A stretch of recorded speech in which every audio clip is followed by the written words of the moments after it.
I grew up in a somewhat coastal liberal town that was centered heavily around the importance of academia, where if you did not believe in climate change, that you were a conspiracy theorist and practically just an idiot. This made seeing the polarization of climate change policies and politics pretty strange at a young age. It helped affirm the idea that everyone who was against what I believed in was a grifter who was arguing against sacred facts. But now, the word grifter has been overused and it's lost its weight. Who is a grifter besides someone you don't agree with? Most people are groomed to think that anyone who disagrees with them must have something so wrong with them that the only way they would be publicly supporting it is that if they were doing it for monetary gain or to take advantage of some idiots. Liberals call Ben Shapiro a grifter, and conservatives call Hassan Piker a grifter. Both sides presume the other know they're wrong, but still support it for financial gain. I'm not saying there aren't people who are out there being dishonest about their opinions for financial gain, but it can't be everyone. I haven't got paid a cent from this YouTube channel, so what does that make me? Despite the current direction of this video, I'm not going to go full on both sides of this and that and blah, blah, blah, blah, blah. That's not my point.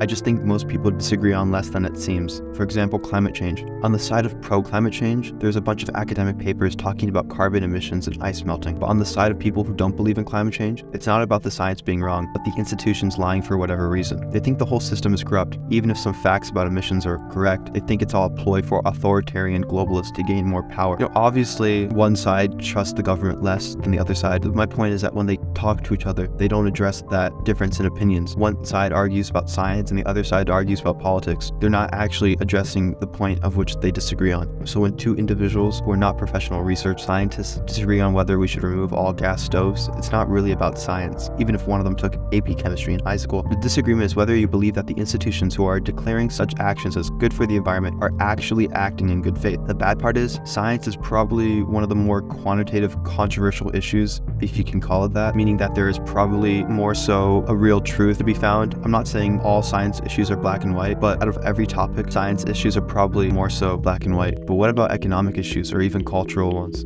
These are way less black and white than science. How are we supposed to figure out who's right during our lunch breaks? Realistically, it's probably not in your best interest to have strong political views. If you can't have a direct impact on something, the most likely potential outcome is that you'll become a social outcast. So maybe just pick whatever side is nicer to you. Personally, I believe in climate change. I feel as if I've spent enough time to reach that conclusion. But if I was not as privileged as I was to have time to think about that manner, I'd have to decide between being called a crazy vegan or a conspiracy theorist. I'd probably choose vegan because you can't get kicked out of school for being one. I think being evil takes too much effort in most cases. But with the Twitter leaks, COVID origin story, the Epstein case, and others, the line is getting foggier every day, and I feel a bit crazier for questioning things. The only real thing I'm sure of is that it's all too much. Maybe I should just look after my garden, because looking anywhere else makes me feel stupid, and that scares me.